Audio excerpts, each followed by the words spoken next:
días a todos. Fíjense, estamos en marzo y es el mes en donde tenemos que regularizar el pago de impuesto a la renta. ¿Qué significa esto? Durante todo el año están haciéndonos deducciones y en el mes de marzo se ve cuánto has ganado y con relación a lo que has ganado, cuánto tienes que pagar, con relación también a lo que ya has pagado, tener que cancelar la diferencia. Pero no todos en el país pagan impuesto a la renta, no todos. La tasa de evasión con relación al impuesto a la renta, de acuerdo a la SUNAT, es casi 50%, imagínense ustedes. ¿Y eso qué quiere decir? De que tenemos ingresos así, pero los declaramos de este tamañito. Y cuando uno lleva una vida ostentosa, una inmensa casa de playa, inmensos carros, gastos, viajes, pero la declaración es muy pequeñita, ¿qué hace la SUNAT? Se mete a preguntar e indagar e investigar qué es lo que está pasando allí. Y por ese lado empieza la historia, es decir, tiene uno que aclarar los ingresos que tiene. Si lo aclara, fundamentalmente lo que tiene que hacer es ahí queda la historia. Si declaró menos ingresos de lo que debería, tiene que pagar los impuestos correspondientes, los intereses correspondientes y en muchos casos una multa que equivale a la mitad de lo no declarado, inmenso. Eventualmente uno puede ir al tribunal fiscal, pero si el tribunal fiscal no le da a uno la razón, ahí sí se tiene que pagar y si no se cancela, se pasa al embargo.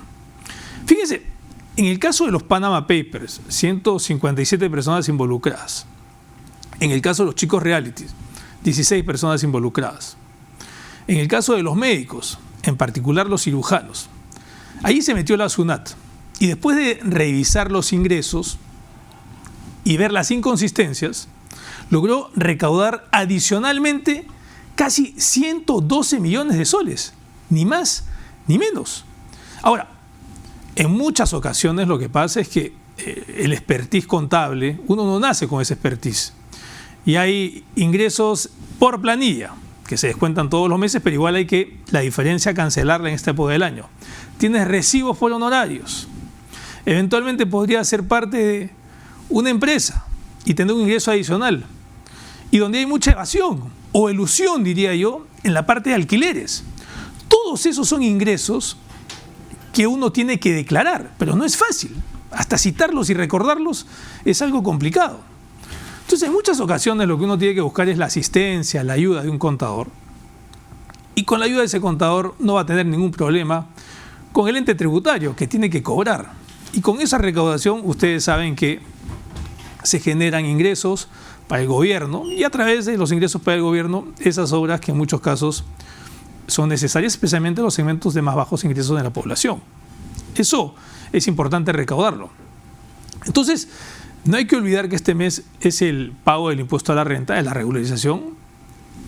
Hay que evitar la evasión, es decir, dejar de pagar los impuestos. Y también hay que tener mucho cuidado con la elusión, que es pagar menos de lo que se debería, hacer una calistenia contable, incrementar los gastos así extrañamente para reducir la diferencia entre ingresos y gastos y tener menos utilidad y por lo tanto menos obligaciones frente a los tributos. Porque finalmente, hoy día, con los cruces de información, es muy fácil identificar esa fuente de ingresos no declaradas. Es más, desde el año siguiente, cuando se le pregunte a la gente, oye, ¿qué gastos has tenido? ¿Qué gastos en veterinarios, en médicos, en arquitectos, en ingenieros?